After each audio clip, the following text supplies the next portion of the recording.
여러분 반갑습니다. 우리가 사는 공간 속에서 만날 수 있는 멋진 도서관에 가서 우리가 사는 시간 속에서 찾을 수 있는 좋은 책의 밑줄 쳐 중계하는 여러분의 중계 서원입니다. 구독과 좋아요는 사랑입니다. 오늘은 경기도 수원에 있는 수원 시립중앙도서관에 가서 독일인의 사랑을 중계해 드리겠습니다. 프리드리히 막스 뮬러가 쓰고 배명자가 옮겼습니다. 어린 시절에는 비밀과 신비가 깃들어 있다. 그러나 어느 누가 그 시절의 비밀과 신비를 이야기하고 설명할 수 있을까? 우리는 모두 어린 시절이라는 고요한 신비의 숲을 지나왔다. 우리는 모두 황홀경에 눈을 떠본 적이 있고 인생의 아름다움이 밀물처럼 밀려와 우리의 영혼을 적셨던 때도 있다. 그때는 우리가 어디에 있는지 누구인지 몰랐다. 그때는 온 세상이 우리 것이었고 우리는 온 세상에 속했다. 시작도 끝도 없고 휴식도 고통도 없는 영원한 삶이었다.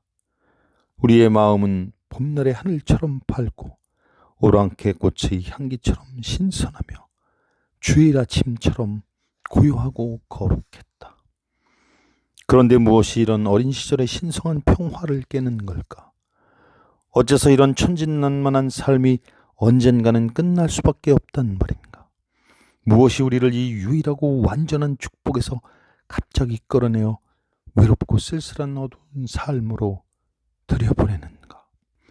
근엄한 표정으로 죄를 짓기 때문이라고 말하지는 말자. 어린아이가 어찌 죄인이 될 수 있단 말인가? 그렇게 대답하느니 차라리 모른다고 하고 조용히 있는 편이 좋으리라. 봉오리가 꽃이 되고 꽃이 열매가 되고 열매가 썩어 흙이 되는 것이 죄란 말인가? 애벌레가 번데기로 변하고 번데기가 나비로 변하고 나비가 죽어 흙이 되는 것이 죄란 말인가? 어린아이가 어른이 되고 어른이 노인이 되고 노인이 흙으로 돌아가는 것이 죄란 말인가? 그렇다면 흙은 무엇인가? 차라리 모른다고 하고 조용히 있는 편이 좋으리라. 그러나 인생의 봄을 돌아보고 그때를 생각하며 추억하는 일은 참으로 아름답다. 인생에서는 무더운 여름에도 우울한 가을에도 추운 겨울에도 이따금 봄날이 찾아오고 그러면 우리의 가슴은 내게도 봄날이 찾아왔군 하고 감탄한다. 오늘이 바로 그런 날이다. 나는 향기로운 숲속 부드러운 이끼 위에 무거운 팔다리를 쭉 뻗고 누워 초록 잎사귀 사이로 끝없이 펼쳐진 파란 하늘을 바라보며 생각한다. 나의 어린 시절은 어땠지? 다 잊은 듯하다. 기억의 책은 집에 있는 낡은 성경과 같다. 처음 몇 장은 완전히 색이 바래고 해져 너덜거리며 그다지 깨끗하지도 않다. 몇 장을 남겨 아담과 이브가 에덴 동산에서 쫓겨나는 부분에서야 점차 깨끗해져서 읽을만해진다.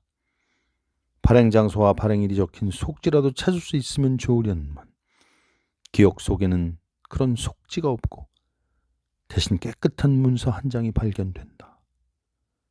세례증서. 거기에는 우리가 언제 태어났고 부모와 대부모가 누구인지 적혀 있어 적어도 우리의 존재가 발행 장소와 발행일이 없는 해적판이 아니면 말해준다. 그러나 시작이라는 것이 차라리 없었더라면 좋았을 텐데 시작을 떠올리려고 하면 금세 모든 생각과 기억이 멈춰버리니 말이다. 우리가 어린 시절로 그리고 어린 시절에서 다시 끝없는 그 이전으로 달려가면 시작이라는 심술궂은 놈은 자꾸 달아나서 우리의 기억이 끈질기게 뒤를 쫓아가도 결코 잡지 못한다. 그것은 마치 어린아이가 하늘과 땅이 맞닿은 곳에 가기 위해 달려가면 하늘은 자꾸 달아나서 언제까지나 저 위에 있고 어린아이는 결국 지쳐 그곳에 다다르지 못하는 것과 같은 이치다. 나는 오랫동안 성의 높은 계단을 오르지 않았다.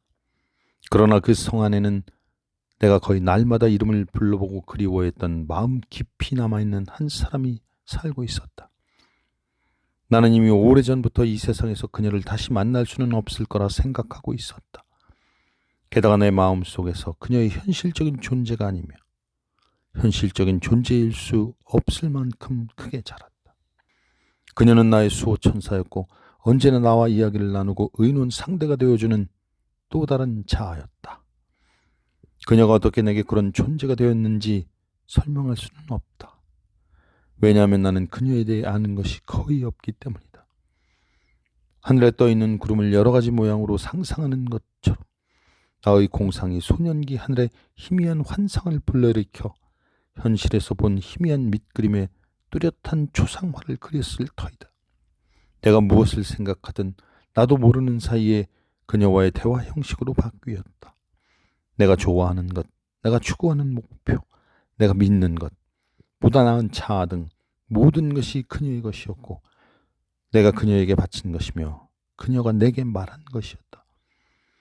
또한 수호천사의 입에서 나온 것이었다. 고향으로 내려온 지 얼마 되지 않은 어느 날 아침 나는 편지 한 통을 받았다. 후작의 딸 마리아한테서 온 영문 편지였다. 친애하는 친구에게 당신이 잠시나마 우리와 함께 지낼 수 있게 되었다는 소식을 들었습니다. 우리가 못 만난 지도 여러 해가 되었군요. 괜찮으시다면 옛 친구인 당신을 만나보고 싶습니다. 오늘 오후 스위스 별채에서 혼자 기다리고 있겠습니다. 그럼 안녕히. 마리아. 나는 즉시 영문으로 답장을 썼다. 오후에 찾아뵙겠노라고. 스위스 별채는 성 가장자리에 놓인 건물로 정원과 바로 연결되어 앞마당을 통하지 않고도 들어갈 수 있었다. 5시경 나는 정원을 지나 스위스 별채로 가면서 모든 감정을 억누르려 애썼고 신분에 맞게 예의를 갖추기로 마음을 다잡았다. 우선 내 안의 수호천사를 진정시키며 내가 만나러 가는 그녀와 수호천사가 아무런 상관이 없음을 명심하려 애썼다. 그러나 여간에서 마음은 진정되지 않았고 수호천사조차 내게 용기를 북돋아주지 않았다. 인생은 어차피 가면무도회라고 중얼거리며 나는 용기를 내어 반쯤 열린 문을 두드렸다. 방에는 아무도 없었다. 잠시 후 낯선 부인이 와서 백작 아가씨가 곧 도착할 거라고 영어로 전해주었다. 낯선 부인이 그 말만 전하고 금세 자리를 비운 덕에 나는 혼자서 마음 놓고 주위를 둘러볼 수 있었다. 떡갈나무 목재로 된 바깥벽에 격자 울타리가 빙 둘러있고 그 위로 담쟁이가 타고 올라 넓은 잎으로 방을 온통 뒤덮었다. 떡갈나무로 만들어진 의자와 탁자에도 아름다운 무늬가 새겨져 있었다.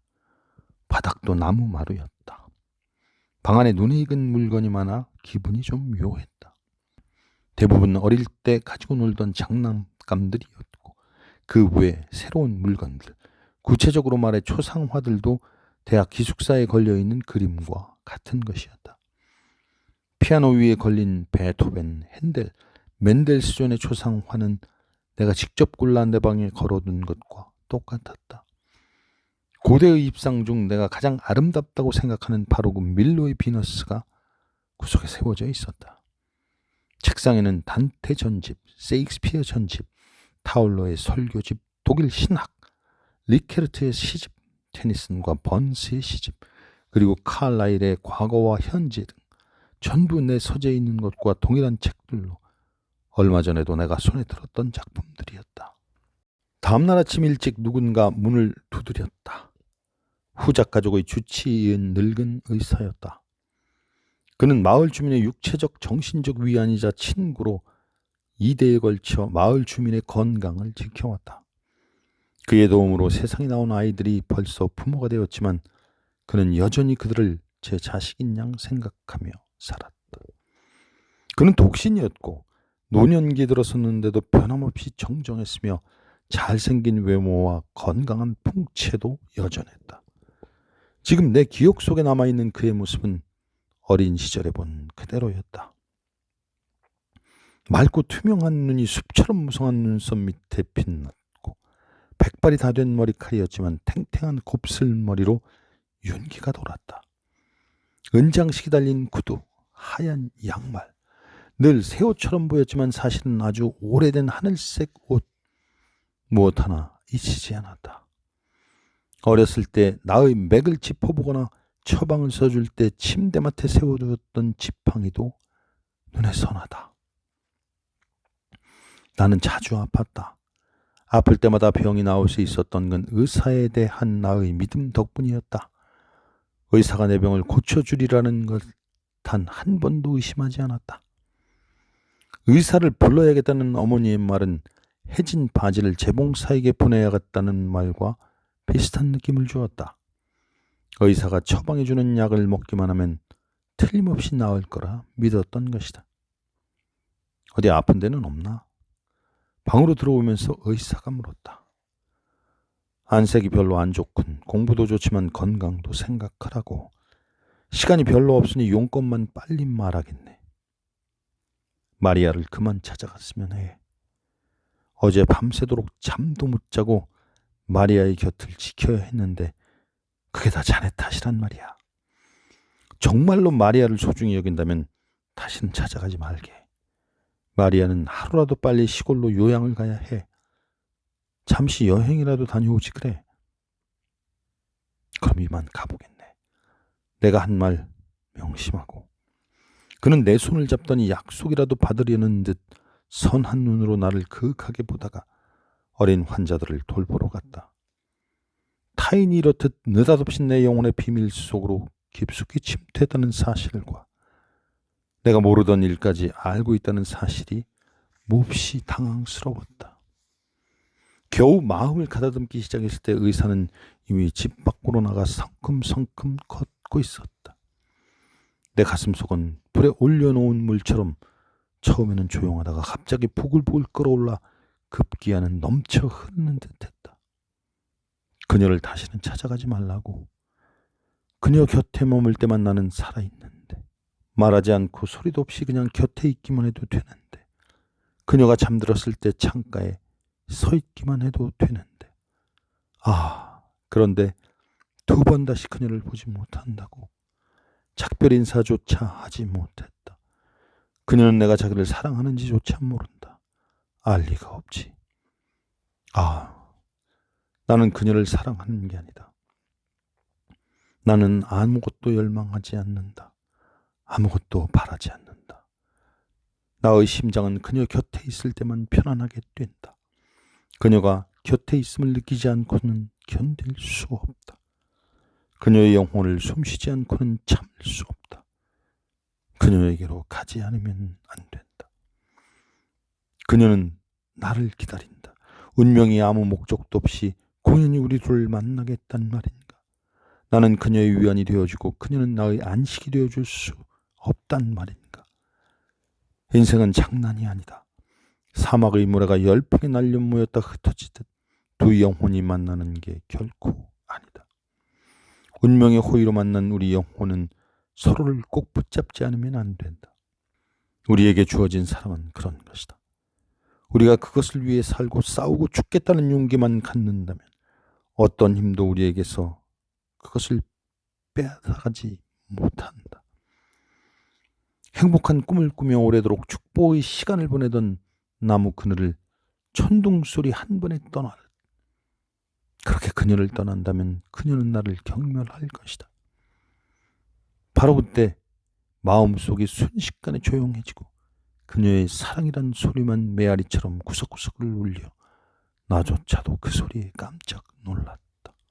잠에서 깨 창밖을 보니 태양은 벌써 산 위로 떠올라 방을 훤히 비추고 있었다. 저 태양이 어제 저녁 이별을 고하는 친구처럼 머뭇거리며 우리 두 영혼의 결합을 축복하려는 듯 고요히 지켜보다 이내 사라지는 희망처럼 저물어간 바로 그 태양이란 말인가. 그렇지만 지금 내 방을 비추는 태양은 눈을 반짝거리며 방으로 뛰어들어와 즐거운 축제를 축하하는 어린아이 같다. 그렇다면 지금의 나는 몸과 마음이 모두 무너진 채 침대에 파묻혀 있던 몇 시간 전의 나와 똑같은 나란 말인가. 그렇지만 지금의 나는 예전의 활기를 되찾았고 신과 나 자신에 대한 신뢰감으로 아침 공기처럼 맑고 생기 있는 정신을 가졌다. 잠이라는 것이 없다면 인간은 어떻게 될까? 우리는 밤의 정령이 우리를 어디로 끌고 가는지 모른다. 밤의 정령이 우리의 눈을 감겼다가 아침에 다시 뜨게 하려는 것을 누가 장담할 수 있단 말인가? 최초의 인간이 이 낯선 친구의 손에 몸을 맡겨야 했을 때 그는 아마도 대단한 용기와 깊은 믿음이 필요했으리라. 인간의 본성에는 우리가 믿어야 하는 것을 믿게 하고 그것을 몸을 맡기게 하는 거부할 수 없는 어떤 힘이 들어있는 듯하다. 그렇지 않다면 아무리 피곤하더라도 스스로 눈을 감은 채 알 수 없는 꿈나라로 발을 들여놓을 수는 없으리라. 나약하고 지쳤다는 생각이 우리를 이끌어 보다 높은 힘에 의지하게만 하고 천지 만물을 다스리는 아름다운 질서에 참여시키는 것이다. 그렇기 때문에 깨어있을 때나 잠들었을 때 비록 짧은 시간일지라도 지상의 자아에 묶여있는 우리의 영원한 자아를 자유롭게 풀어주면 우리는 기운을 얻고 생기를 느끼는 것이다. 몽롱한 밤안개처럼 내내 어둡기만 하던 나의 머릿속이 별한간 맑아졌다. 나와 마리아가 서로에게 속해 있음을 나는 느꼈다. 형제자매의 관계든 부모와 자식의 관계든 부부관계든 여하튼 우리 두 사람은 영원히 헤어져서는 안 되는 관계였다. 우리의 관계를 유지하기 위해서는 우리의 불완전한 언어가 사랑이라 부르는 것에 대한 진짜 이름을 찾아내야 한다. 그대의 오빠라도 좋고 아버지라도 좋고 무엇이라도 좋으리. 무엇이라도 되겠다는 말로는 부족하다. 이 세상은 이름이 없는 것을 인정하지 않으므로 무엇에 붙일 이름을 찾아내야 한다. 그녀 자신도 나를 사랑한다고 하지 않았던가. 모든 사랑의 원천인 순수한 인간애로 나를 사랑한다 하지 않았던가. 그렇다면 내가 모든 사랑을 바치겠노라 고백했을 때 그녀는 어째서 놀라고 당황했을까? 그렇더라도 우리 두 사람의 사랑에 대한 나의 믿음은 흔들리지 않는다. 자기 마음조차 이해하지 못하면서 우리는 어찌하여 모든 사람의 마음을 이해하려 애쓰는 것일까? 자연이든 사람이든 우리의 마음을 사로잡는 것은 바로 이해할 수 없는 것뿐이다. 해부 모형처럼 속속들이 이해가 되는 인간은 소설 속의 허단 인물처럼 우리를 냉담하게 만든다. 그리고 모든 것을 설명하여 들며 마음속의 신비를 모두 거부하는 윤리적 합리주의는 삶에서 혹은 사람에게서 얻는 기쁨을 망친다. 나는 너의 것이야. 신의 뜻이라면 있는 그대로의 나를 받아줘. 내가 살아있는 한 나는 너의 것이야.